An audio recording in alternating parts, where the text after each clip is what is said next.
Yeah, so my question would be, how do you, and I hate to use this word, convince somebody to calculate macros? Because I personally have had the experience where I've worked with a coach who told me exactly what to eat, and I was able to do it just because, like, I can be extremely determined. But that Mhm. doesn't work for everybody or anybody for that matter. Mhm. Uh, but how do you convince somebody to go based on macros and maybe not to the extreme diets of like keto or like cutting your carbs to like 10 or something like that? Mhm.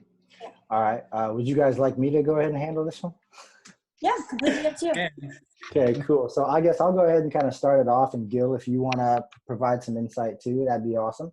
Um, so I will say that it's not all the time that I only do macronutrients, right? Like I think that creating an example meal plan with the macronutrients laid out can be very, very helpful for the majority of individuals who maybe they have never tracked macros before, right? So therefore, if you got a program and it just had macronutrients on it and you're like, I've never even tracked a bowl of oatmeal. Like, what the hell is this? What am I supposed to do?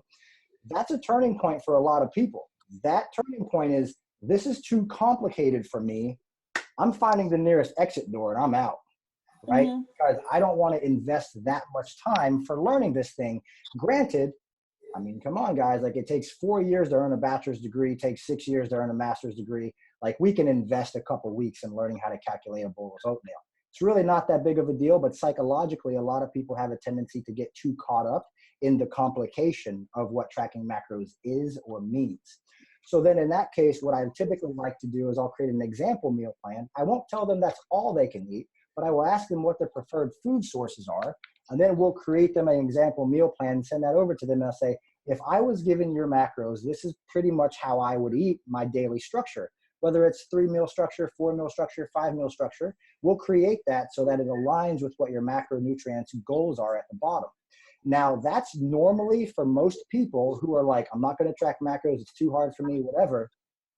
That normally is like initially what they need as a little hand holding so that they understand, all right, I just have to stick to this outline for maybe a week or two.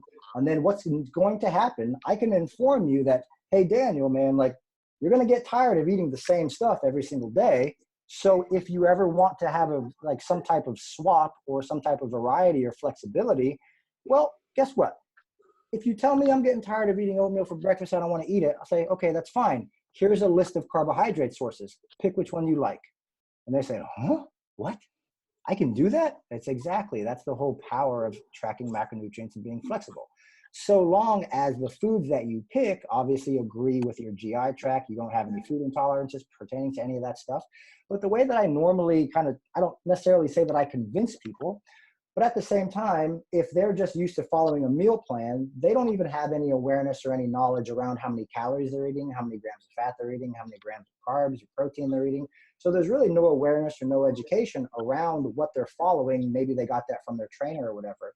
So keeping in mind that we provide an educational service, the whole concept here is to make sure that the client understands why we track from a metabolic perspective, and then what that actually yields over time when we are kind of finding themselves, or they find themselves in a place where tracking macronutrients almost becomes relatively easy, and they just began kind of stepping up the ladder of becoming an educated dieter, you know? So there's not a lot that I have to do to convince people, because ultimately once they start to track, I kind of salute the small wins kind of strategically over the course of time to kind of give them a pat on the back and let them know that they're doing the right thing.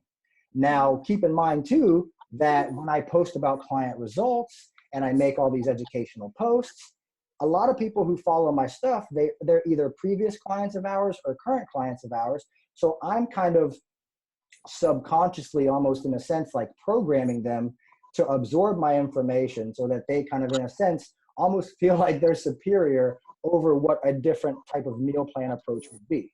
You know what I mean? Because I'm not going to tell you, hey, just eat this specific food. I actually want to educate you on what that food does and fill you in on what the actual physiological processes are that happen when you eat those specific types of foods. I.e., as an example, what does your body do when you start to elevate carbohydrates over time, right? a suppressed thyroid will essentially come back to life, right? So there's not necessarily much that I have to do to convince. It's more so kind of like I show you and you start to believe.